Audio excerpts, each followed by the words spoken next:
Finance के नाम पे बच्चों को सिर्फ 2-3 चीजें पता है, जैसे कि बीकॉम एमकॉम करके अकाउंटेंट की जॉब कर लो, सीए बन के टैक्सेशन कर लो एंड एमबीए बन के फाइनेंस मैनेजर बन लो। इसके अलावा उनको कुछ भी नहीं आइडिया है फाइनेंस के नाम पे।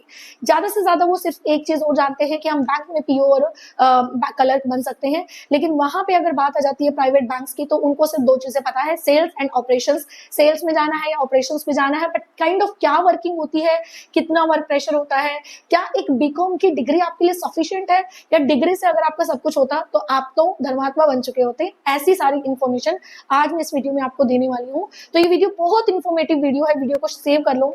सो welcome to my YouTube channel career with Komal ma'am. जैसा कि हमारे चैनल पे एमबीए, पीजीडीएम, इंटर्नशिप, प्लेसमेंट्स की बहुत भर के वीडियोस मिलती हैं। करियर गोल आपका कहीं ना कहीं डिसाइड किया जाता है, तो चैनल को सब्सक्राइब कर लो। ऑथेंटिकेशंस के लिए आप हमारी वेबसाइट को विजिट कर सकते हो akcareerpoint.in। एंड आज मैं आपको बताने वाली हूँ 10 ऐसे जॉब प्रोफाइल जो कि फाइनेंस से रिलेटेड होते हैं, बट उसकी रिक्वायरमेंट्स क्या है वो वीडियो के एंड तक मैं जरूर बताऊंगी। तो वीडियो को कंप्लीट देखा करो, अगर नहीं देखना तो यहीं पे स्किप कर दिया करो। So let get started. और अगर आपने चैनल सब्सक्राइब नहीं किया है, बेल आइकन नहीं क्लिक किया है, तो क्लिक कर दीजिए ताकि हर एक नई वीडियो सबसे पहले आपके पास आ सके। इंडिया में फाइनेंस की मार्केट दिन प्रतिदिन बढ़ती जा रही है। इसका एक लाइव एग्जांपल है कि एक रिपोर्ट में ये कहा गया था कि 2030 तक जो फाइनेंस की मार्केट है वो $150 बिलियन की हो जाएगी। लेकिन इसका असर हर उस यूथ पे पड़ेगा जो कि सिर्फ बीकॉम पास है, उसको 10 लाख का पैकेज मिल जाएगा? तो answer is no. BCom, BBA pass से, सीए पास से तब तक कुछ नहीं होता जब तक आपके स्किल्स नहीं होते। सीए वाला बच्चा फिर भी कुछ ना कुछ कर लेता है, लेकिन नॉर्मल अगर आप बीबीए, बीकॉम, एमबीए कर रहे हो तो आप ये सोच रहे हो कि आप फाइनेंस के अंदर इतना बड़ा कुछ कर दोगे, तो अपने ड्रीम्स में सोए रहो, क्योंकि आपका कुछ होने वाला नहीं है। यहाँ पे मैं आपको 10 ऐसे जॉब प्रोफाइल के बारे में बताऊंगी और उसके बाद में बताऊंगी कि किस तरीके से आप ये जॉब प्रोफाइल ले सकते हो। सो वीडियो को पूरा देखना और चीजों को समझ के इवैल्यूएट करना। तो फर्स्ट नंबर पे that is investment banking.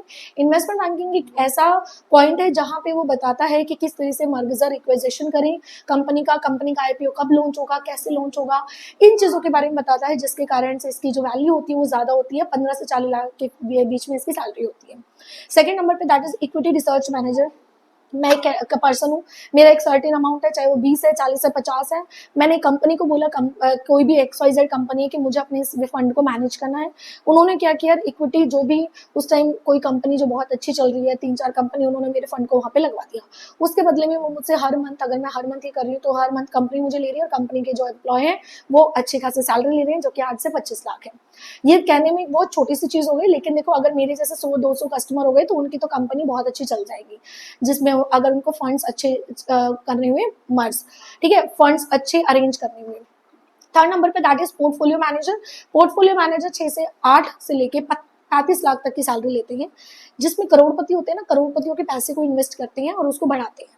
Fourth number पे दैट इज रिस्क मैनेजर, जिसमें की जो सैलरी होती है अप टू 30 लाख होती है, 7 to 8 से स्टार्ट होके। इसका जो मेन फंडा होता है ना, वो होता है रिस्क मैनेज करना, रिस्क मैनेज करना, लोन किसको लोन देना चाहिए, किसको लोन नहीं देना चाहिए, मार्केट के रिस्क को समझना कि मार्केट में अब कितना रिस्क है, कितना नहीं है, फाइनेंशियल रिस्क को समझना, ये इसका बेसिक काम होता है। एंड इसके बाद है फाइनेंशियल एनालिसिस्ट। फाइनेंशियल एनालिसिस्ट के नाम पे आपके पूरे कंपनी के फाइनेंशियल हेल्थ को समझना है कि क्या वो सही जा रही है, जितना इन्वेस्ट करिए क्या उतना रिटर्न आ रहा है या नहीं आ रहा है, या फिर ब्रेक इवन चल रहा है या फिर उससे कम चल रहा है, लॉस में चल रहा है, क्या चल रहा है, उस लॉस से क्या वो रिकवर हो पाएगा कि नहीं हो पाएगा। 7 to 8 से लेकर 20 to 25 लाख के बीच में इसकी सैलरी होती है। 6 नंबर पे होता है वेल्थ मैनेजर, जो कि जितने भी हमारे अरबपति होते हैं, HNIs होते हैं, वो अपने पैसे को मैनेज करते हैं, वो with the help of wealth manager करते हैं, जिसकी सैलरी 7-8 से लेकर 30-40 लाख के बीच में होती है। कहाँ इन्वेस्ट करना है, म्यूचुअल फंड्स में, बॉन्ड्स में, इंश्योरेंस में, ठीक है, इन्वेस्टमेंट कंपनीज में कहाँ करना है, वो पूरी इन्वेस्टमेंट प्लानिंग करते हैं। 7th नंबर पे हेज फंड्स मैनेजर। अगर आपने स्टॉक्स में कुछ भी काम किया तो आपको हेज का मतलब बहुत अच्छे से पता होगा।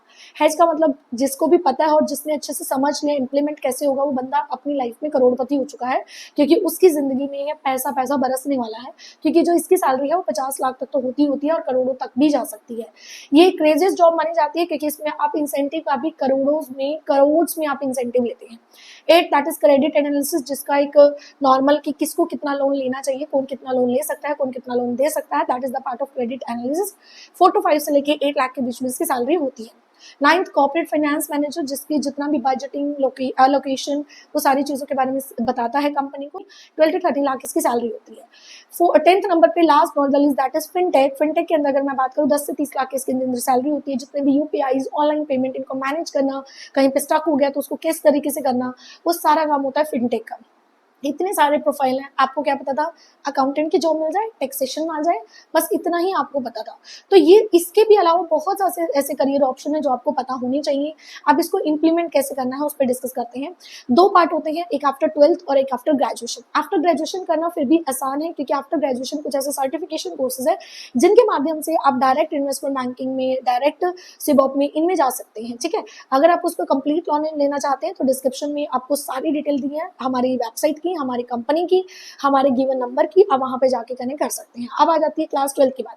क्लास 12th के बाद मुझे लगता है कि पहला एक साल तो आपको कॉलेज के लेवल को समझना चाहिए कि मुझे कॉलेज में कितनी पढ़ाई करनी है, कितनी पढ़ाई करने से मैं कितना नंबर ले सकता हूँ, कितना स्कोर ले सकता हूँ। उसके साइमल्टेनियसली आपको सेकेंड ईयर से स्टार्ट कर देने चाहिए अपने को सर्टिफिकेशन कोर्सेज।